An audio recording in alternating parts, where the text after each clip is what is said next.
Like, comment, and subscribe.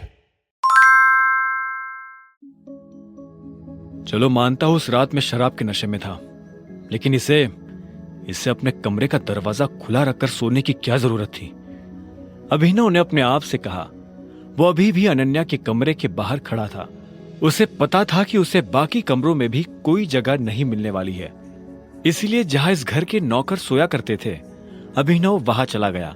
वहां उसे किस्मत से एक बिस्तर खाली मिला और अभिनव उस पर जाकर सो गया। अभिनव को कब नींद लगी और कब सुबह हो गई उसे पता ही नहीं चला। वो जल्द से जल्द तैयार हुआ और AK प्राइवेट लिमिटेड पहुंच गया। जैसे ही वो कैब से बाहर निकला तो सबसे पहले उसकी नजर सनी पर पड़ी। सनी ने भी उसे देखा और चालाकी से मुस्कुराते हुए बोला, आहा, देखो जरा कौन आया है, सिक्योरिटी। वो अभिनव को अंदर नहीं आने देना चाहता था।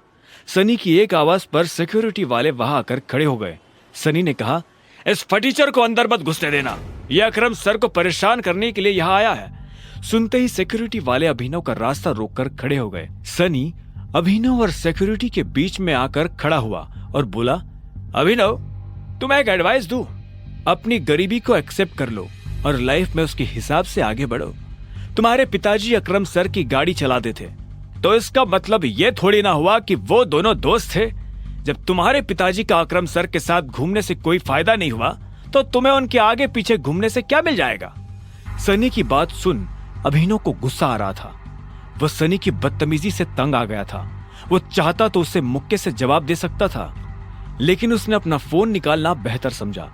वो अकरम को फोन मिलाने वाला था, पर इससे पहले कि वो अकरम को फोन मिला पाता, इतने में एक सुंदर सी लड़की काली स्कर्ट और सफेद शर्ट में उसकी तरफ चली आ रही थी। उसने आते ही सिक्योरिटी वालों से कहा, तुम लोग जा सकते हो, ये मेरे साथ है। इतना कहकर उसने अभिनव की तरफ देखा। ये देख सनी के होश उड़ गए। उस दिन पार्टी में और अब यहाँ भी अभिनव ने सनी को गलत साबित कर दिया था। इससे पहले कि वो कुछ कह पाता, अकरम की सेक्रेटरी जेनी ने उसे शांत रहने का इशारा कर दिया था। अभिनव को सनी के चेहरे पर छाया मातम देखकर काफी खुशी हो रही थी। वो मुस्कुराया और जेनी के साथ निकल गया। आपको अकरम ने बताया कि मैं यहाँ क्यों आया हूँ। ये सुनते ही जेनी के कान खड़े हो गए। अभिनव जैसा आदमी जो यहाँ नौकरी के लिए आया था, वो अकरम को अकरम कहकर बुला रहा था। जेनी ने इस सवाल का कोई जवाब नहीं दिया। उसने अपने ऑफिस का दरवाजा खोला और अंदर चली गई। अभिनव भी उसके पीछे पीछे अंदर आया और बोला, तुमने मेरे सवाल का जवाब नहीं दिया। सॉरी, जेनी ने कहा। जेनी ने जिस तरह से सॉरी कहा, अभिनव को समझ आ गया था कि वो उसे पसंद नहीं करती थी। जेनी ने इतने में अपनी टेबल पर रखा एक पेपर उठाया और अभिनव की तरफ बढ़ा दिया। अभिनव ने पेपर लिया और उससे पढ़ने लगा। उस पेपर पर उन नौकरियों के नाम लिखे थे जो अभिनव कर सकता था। अभिनव कौन सी नौकरी करना चाहता था, यह अधिकार भी अकरम ने ही उसे दिया था। अभिनव उस लिस्ट को तो देख ही रहा था, लेकिन साथ ही उसकी नजर जेनी पर भी थी, जो कब से उसे घूरते हुए देखे जा रही थी। पर अभिनव ने उस पर ध्यान नहीं दिया। इसके बजाय उसने लिस्ट पर अपना ध्यान लगाया और देखा कि उसमें कुछ नौकरियों के ऊपर स्टार बना हुआ था।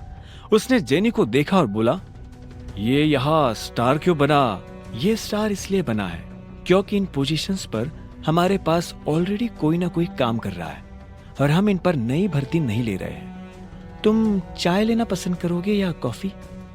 मैं मैनेजर बनना पसंद करूंगा। अभिनव ने भी उसके सवाल का जवाब ना देते हुए कहा। ऐसे में जेनी बोली, लेकिन मैनेजर की पोजीशन पर पहले से स्टार बना हुआ है। आप पता है मुझे। तो जिस पोजीशन पर पहले से कोई बैठा हुआ है, उस पर तुम कैसे बैठ सकते हो? तुम क्या उस एम्प्लॉय को कंपनी से बाहर करवाना चाहते हो? मैंने तो ऐसा नहीं कहा। मैं बस इतना जानता हूं कि लिस्ट मुझे तुम्हें नहीं दी थी। हाँ, लेकिन तुम्हारा नाम? जेनी। जेनी ने गुस्से में कहा।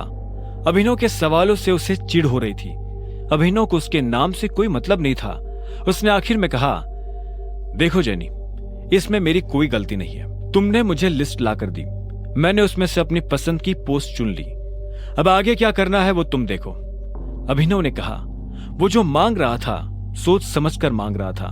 वैसे तो पूरी कंपनी ही उसकी थी और वो जल्द से जल्द इसे संभालना चाहता था, लेकिन मोंटी के आ जाने से पहले वो ऐसा कुछ नहीं कर सकता था। ऐसे में उसने मैनेजर की पोस्ट ताकि वो अनन्या और उसके माता पिता के सामने अपनी काबिलियत साबित कर सके। ठीक है मिस्टर अभिनव, तो अब मुझे तुम्हारे बारे में कुछ जानकारियों की जरूरत पड़ने वाली है और तुम्हारा ऑफिस कल से शुरू हो जाएगा, जैनी ने कहा। अभिनव ने हाँ में सिर हिलाया और वहां से निकल गया। सनी को अभी भी समझ नहीं आ रहा था कि आखिर अभिनव वहां क्या लेने आया था। उधर अभिनव को लगा कि अब कल से नौकरी पर जाने के लिए उसे नए कपड़ों की जरूरत पड़ने वाली है। कपड़ों के साथ साथ उसे अपना फोन भी बदलने की जरूरत थी। अकरम का दिया हुआ चेक उसकी जेब में ही रखा हुआ था।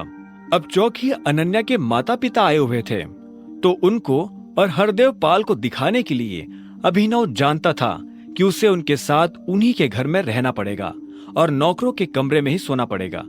लेकिन वो इतनी आसानी से हार मानने वाला नहीं था। वो ये साबित कर देने वाला था कि वो इस दुनिया का सबसे बेस्ट दामाद है। अभिनव अपने चेक से पैसे निकालने के लिए बैंक चला आया। तभी उसकी नजर प्रणव से मिली। प्रणव उन लोगों में से था जो अभिनव की गरीबी का मजाक उड़ाया करता था। जैसे उसने अभिनव को बैंक के अंदर आते हुए देखा तो बोला, अरे वाह, देखो तो कौन आया है। प्रणव खुद एक बैंकर था। वो अरबपति तो नहीं था, लेकिन उसके पास अच्छी खासी दौलत थी। वो दिखने में भी स्मार्ट था। वो अभिनव को इसलिए जानता था क्योंकि अभिनव अक्सर इस बैंक में डिलीवरी के काम से आया करता था। हालांकि वो दिखने में अभिनव के आगे कुछ नहीं लगता था, लेकिन उसमें और अभिनव में एक ही फर्क था, गरीबी का। हेलो, मुझे थोड़े पैसे निकालने हैं, अभिनव ने कहा और प्रणव को चेक दिखाने लगा। प्रणव ने बिना चेक देखे कहा, चेक से? तुम्हें पता है ना, चेक से सिर्फ बड़ी रकम ही निकाली जा सकती है। मेरा अमाउंट बड़ा है, यहाँ काउंटर पर नहीं निकल पाएगा, इसलिए मैं मैनेजर से मिलना चाहता हूँ। ये सुनते ही प्रणव जोर जोर से हंसने लगा और बोला, तुम्हें उसकी जरूरत नहीं पड़ेगी, मुझे अपना चेक दिखाओ। अभिनव ने गुस्से में प्रणव को अपना चेक दिखा दिया। प्रणव ने बिना देखे अभिनव और बाकी लोगों की आंखों के सामने चेक फाड़ दिया। अभिनव प्रणव पर चिल्ला उठा, तुम्हारा दिमाग खराब है क्या?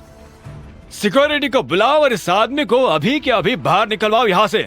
फर्जी चेक लाकर बैंक वालों को बेवकूफ बनाता है।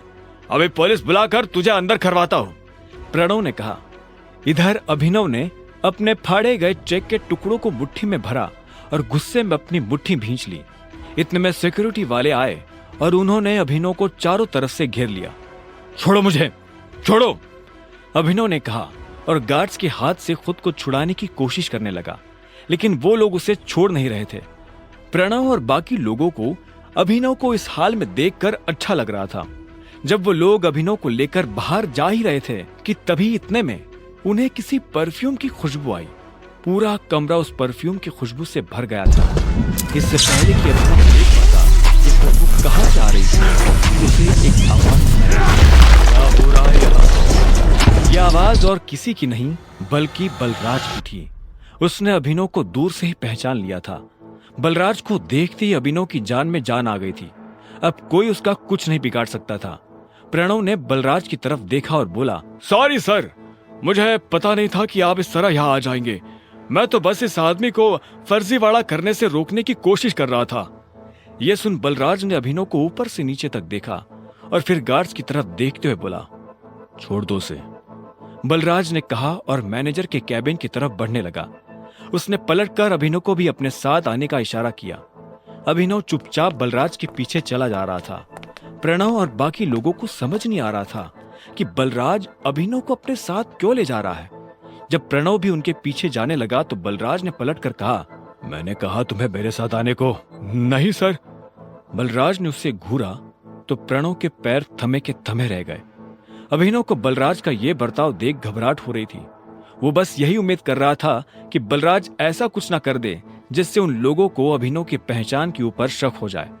बलराज भी ये बात समझता था, इसलिए उसने प्रणव को देखते हुए कहा, अगर इसने कुछ गलत किया है तो इस बारे में मैनेजर को पता होना चाहिए।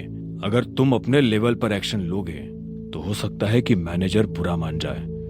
जी सर, प्रणव ने हाँ में सिर हिलाते हुए कहा। बलराज ने अभिनव को घूरा और उसे अपने साथ अंदर आने का इशारा करने लगा। दोनों एक साथ मैनेजर के बड़े से कैबिन में दाखिल हो गए थे। मैनेजर अपनी कुर्सी पर बैठकर कंप्यूटर पर काम कर रहा था। बलराज ने उसका ध्यान अपनी तरफ खींचने के लिए दरवाजे को जोर से बंद किया। अचानक से मैनेजर की नजर दरवाजे पर पड़ी। जब उसने देखा कि सामने बलराज खड़ा है तो मैनेजर खुद अपनी कुर्सी से खड़ा हो गया। बलराज सर, आप यहाँ कैसे? मुझे बुलवा लिया होता। बलराज ने उसे खींचते हुए देखा और बोला, वैसे तो मैं यहाँ कुछ काम से आया था, लेकिन बाहर जो मैंने तमाशा देखा तो मुझे लगा कि पहले उसके बारे में तुमसे बात कर लेनी चाहिए। तुम्हें पता है ये साहब कौन है? मैनेजर ने अभिनव की तरफ देखा। उसकी नजर उसके चेहरे से फिसलते हुए उसके हाथों और आखिर में उसकी अंगूठी पर चली गई। जैसे उसने अंगूठी पर बने उस निशान को देखा तो मैनेजर का मुंह खुला का खुला रह गया। उसके मुंह से निकला, बाप रे बाप, ये टाइगर है। ये कौन है? अभिनव ने बलराज से पूछा। ये उस टीम का आखिरी हिस्सा है जिस टीम के तुम कैप्टन हो, टाइगर। बलराज ने अभिनव को मैनेजर से इंट्रोड्यूस करवाते हुए कहा। अभिनव को इस बात पर विश्वास ही नहीं हुआ। प्रणव जिस मैनेजर के लिए काम करता था वो मैनेजर अभिनव के लिए काम करता था। इससे पहले कि अभिनव कुछ कह पाता, मैनेजर उसके पैरों में आकर गिरा और बोला, टाइगर, आपको यहाँ कितनी देर हुई और मैं आपके लिए क्या कर सकता हूँ? फिलहाल तो आप मेरे पैरों में से उठ जाइए। आपको और इनको छोड़कर किसी को नहीं पता कि मैं टाइगर हूँ, अभिनव ने कहा। यह सुनते ही मैनेजर अपनी जगह पर खड़ा हो गया और बोला, आपको देखकर बहुत अच्छा लगा। अब आप आ गए हैं तो हमें जरूर इस मुसीबत से बाहर निकाल ही लेंगे। वो सब तो ये कर ही लेंगे, लेकिन उससे पहले आपको अपने नौकरों को सबक सिखाना पड़ेगा, क्योंकि अगर मैं सबक सिखाने पर आ गया तो आपको पता ही है क्या होगा। बलराज ने कहा और अभिनव के साथ जो हुआ उसने मैनेजर को सब बता दिया। ये सुनते ही मैनेजर का खून खौल उठा। उधर जब अभिनव और बलराज मैनेजर के कैबिन में खड़े थे तब इधर एक हट्टा कट्टा सा आदमी स्विमिंग पूल में काला चश्मा लगाकर खड़ा था। उसकी आंखों पर चश्मा, गले में सोने की मोटी चैन और बगल में विस्की का ग्लास था। उसकी बाहों में बिकनी पहने हुए एक लड़की खड़ी थी। वो आदमी लड़की के गालों को सहला रहा था। तभी उसे किसी के पैरों की आवाज सुनाई दी। उसने देखा उसका सेक्रेटरी भागते हुए उसके पास आ रहा था। सेक्रेटरी उस आदमी के पास आया और बोला, सर, अभी खबर मिली है कि टाइगर लौट आया है। यह सुनते उस आदमी का हाथ रुक गया। उसने लड़की के गाल पर से हाथ हटाया और हाँ में सिर हिलाते हुए सिगार पीने लगा। आप कहते हैं तो? सेक्रेटरी आगे कुछ कहता उससे पहले उस आदमी ने कहा, अभी नहीं, अभी तो आया है, थोड़ा उछल कूद करने दो, पर हाँ, इस बार उसे पिंजरे में डालने की गलती नहीं करनी है। सेक्रेटरी ने हाँ में सिर हिलाया और वहां से निकल गया। Who is Tiger? बगल में खड़ी एक लड़की ने पूछा। उस आदमी ने जवाब में सिगार एक लंबा आसमान में छोड़ने लगा। अब आगे क्या होने वाला था, क्या करने वाला था मैनेजर प्रणव के साथ, और कौन था यह आदमी, जानने के लिए सुनते रहिए द रिटर्न ऑफ टाइगर।